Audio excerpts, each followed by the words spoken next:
Who doesn't love a nice, juicy brisket? But sometimes you're not in the mood to cook a 16-pound piece of meat, or you don't have enough people here to eat it, or you don't want leftovers for a month. So we're gonna do a 3-part series on 3 meals you can get out of 1 brisket. The first, and what we're gonna go through today, is a barbecue brisket. Then we're gonna do a nice, delicious Sunday roast. Then I'm gonna show you how to make smash burgers out of the remainder of this brisket. So let's get started. Today, I'm gonna show you how to trim it and cut it up into 3 separate pieces. Now first, when you're at the store picking out your brisket, it's always best to get prime. We got choice because someone else picked it up. I'm just kidding. It was me. I did that. If you can, get prime. I got this at Costco, and they usually have prime there, but for some reason that time they had choice. And then if it doesn't say choice or Angus or prime, it's probably select. I would try and avoid that. It's not gonna be very good. One of the other key things I look forward to is I try and get them where there's not huge amounts of fat, since we're gonna have to trim it off anyways. I feel like that saves me a little money. So let me show you what I do. I like to put it on a cookie sheet, even though it doesn't all fit in here, to try and catch as much of these drippings as I can, so we don't make as much of a mess. I also like to put on some gloves. It makes me feel like a doctor. First thing we're gonna do is cut it open. I like to have it fat side up, so I'm not cutting into too much of the meat, because most of this fat we're gonna cut off anyways. So go ahead and cut the top, slice it right open. Okay, and then what I'll do is pull up this big hunk of meat.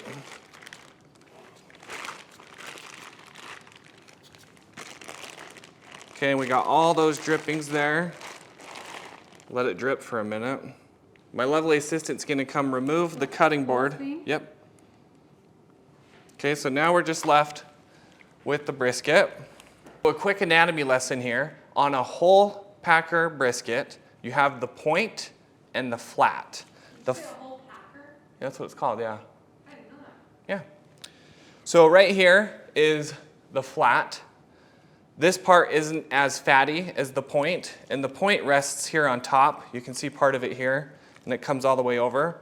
So the first thing we want to do is separate the point from the flat. So how I like to do that is I'll come in here. You can see the flat, and then a band of fat, and then here's the point. So what we're going to do, I just want to preface right now. I know there's people probably cringing that I'm cutting up a whole brisket. Cooking a whole brisket is a beautiful thing, okay? But this is for some of us who want to cherish it and love it for more than just 1 meal. So we are going to cut it up. And like I said, what we're going to do is find this fatty area here and just start separating it. We're just going to work our way down this band, just cutting it slowly as we go. Because like I said, we're just trying to separate them. And so you can see here, if you look, you're starting to see little meat here. So that's a sign for me we need to go a little bit closer toward the flat, because we're cutting into the point. Okay, and keep working our way through. If you keep cutting and seeing fat, you're on the right track. We've hit the flat on this part, so we're going to keep trying to stay in that fatty band. Cut a little relief over here. And see, even here you can see, this is a perfect example.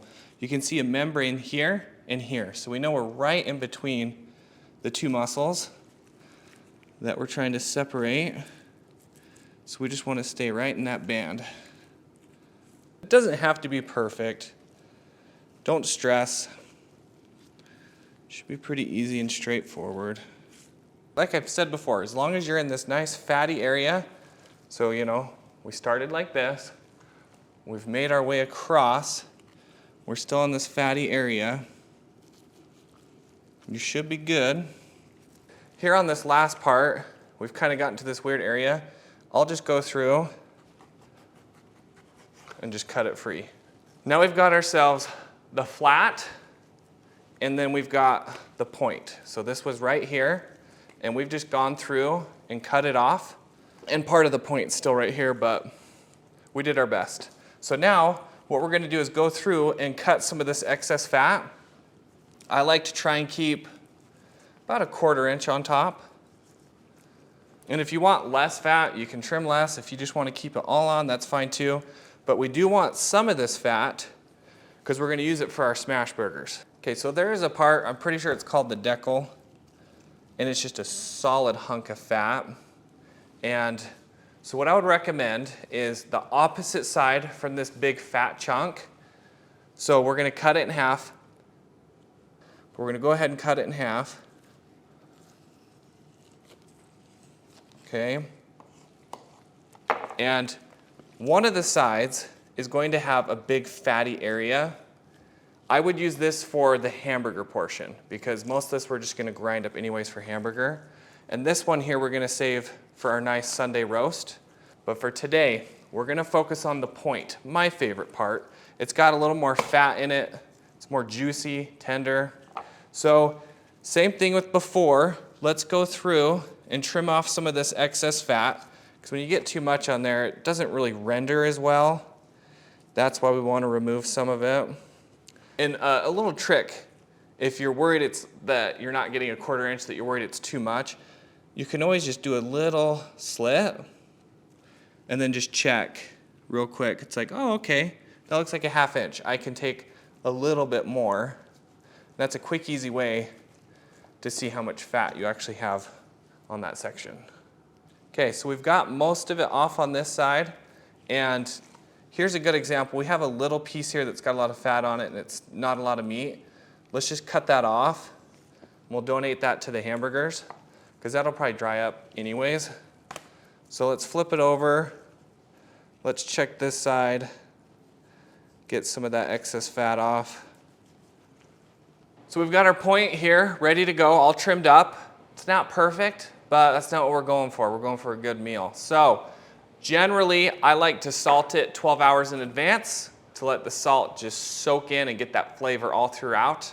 But if you're in a pinch, like I am today, it's fine to do it right before.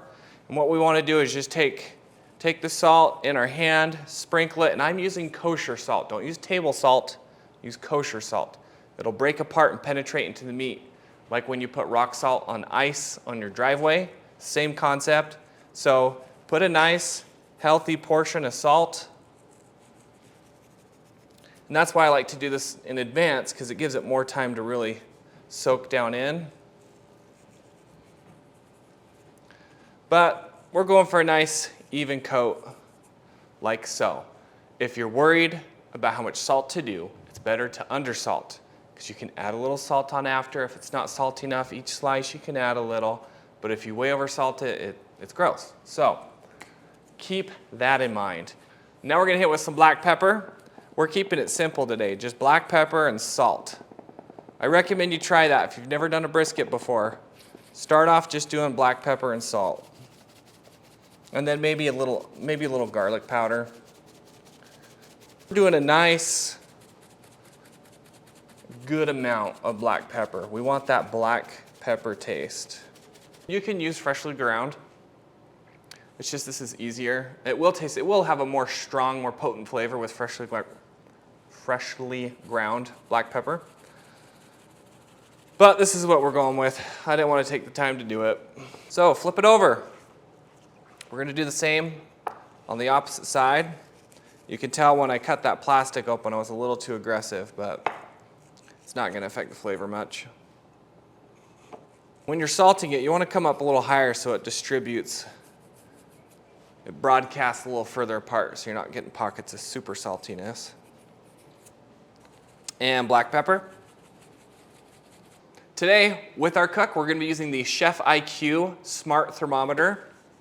It's these awesome little probes that you can put in. We're going to take one of the probes from our Smart Thermometer. We're going to insert it into the meat. Make sure it's a meaty part, not a fat part. To the thickest part of our meat. And then we can just use the app here, which will show us our temperature of the meat and the grill. ChefIQ is a similar company to Chefman, which I've done a pizza oven review on. You can go check that out. I gave a full, in-depth, honest review on that. I bought the pizza oven myself from Costco and gave an honest review. they reached out and said, we loved your honesty. We want to send you a ChefIQ thermometer, and we want that same honesty out of you. So I'm going to have a more in-depth review on this thermometer coming out soon. For today, we're trying it out with this beautiful brisket. So we're out here at the smoker. I've got it purring at about 250 degrees. So we're going to go ahead and put it on. We're smoking with 3 chunks of oak and charcoal here in our Kamado Joe. And we're just going to set it here. And we'll come back and check on it. Okay, we're out here by the smoker, and it's been on for about 15 minutes. We've got our barbecue point that we're cooking here, and then below our Sunday roast, cooking them at the same time. As you can see, we've got our ChefIQ thermometer here that's reading the ambient temp from here, and then it's reading the internal temp there. Our roast has started to dry a little, so I'm going to hit it with some water and vinegar, like so, just a little bit. We don't want enough that it washes off the rub. Whew. But what that's going to do, besides creating a fire, is smoke likes to stick to cold, wet things. When we spray it with water, it's helping more smoke adhere, so you're building up a nice flavor, and you're also kind of keeping it moist, keeping it from drying out too much. If you're using a pellet smoker, I would do this far more often than on like a charcoal smoker like this, because the amount of airflow that's coming out of here is so minimal compared to on a pellet smoker. It's like putting a blow dryer in there. It's just pushing air out constantly.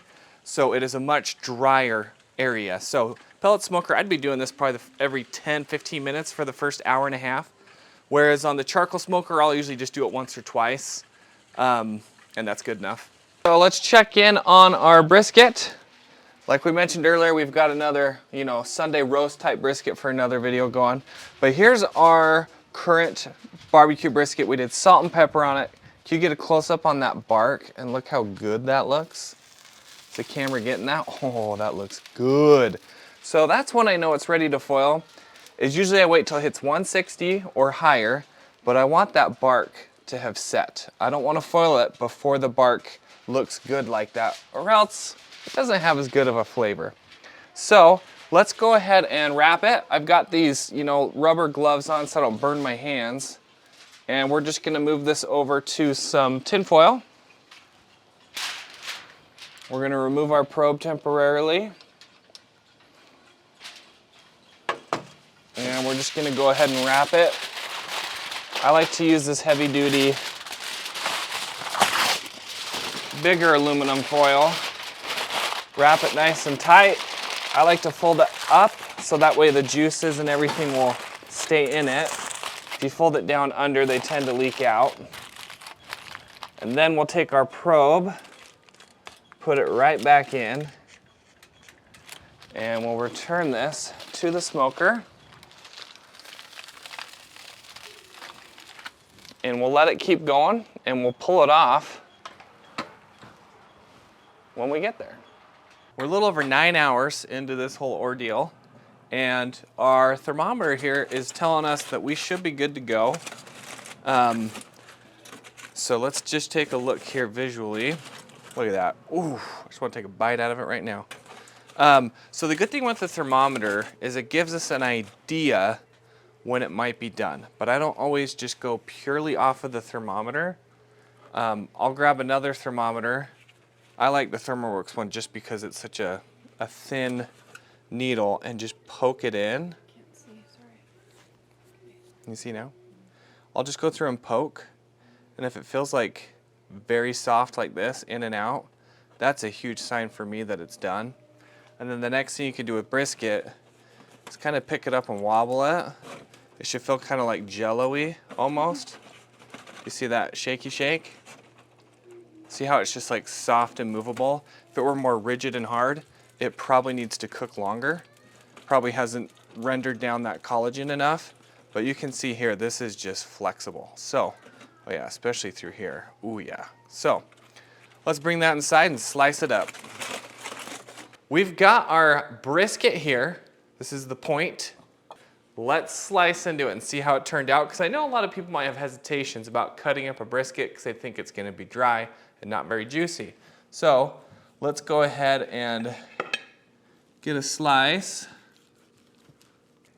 Okay, it's a little bitty slice. Look at that. Pull apart, but doesn't fall under its own weight. We should probably get a bigger slice to test that. Oh my goodness, that is so freaking good. You'd be able to see, there's just juices. I mean, this is just as juicy as any other whole brisket I've ever cooked. It's just like perfect. I mean, look at this. All eaten, and he's like, okay, now I can talk. Look at that. Oh my goodness. I just wanted to quickly interject here. We have the brisket here finished. We've been eating it as a family, and we had a discussion about why don't we have this more often? And it really is because I don't want to cook a 15-pound piece of meat that's going to go in the fridge after, so we hardly ever have brisket. Where this smaller piece turned out phenomenal, and with this method we could have brisket way more often because brisket isn't really too expensive per pound. It's just in such a big piece of meat. My final thoughts. This is just as good as any other brisket I've ever cooked. What's great about this is I can cook something like this and feed the whole family, have a little bit of leftovers instead of 10 pounds of leftovers. It's not any more dry than it would normally be. It's just as juicy. It really helped having the thermometer. Thanks again, ChefIQ, for letting us try that out. Worked really well. Helped remind me when it was getting close to done. Then we went and checked it. It's perfect. Stay tuned for the Sunday roast we'll be doing and the smash burgers with the rest of the brisket that we trimmed up. So make sure you're subscribed so you'll see those when they come out.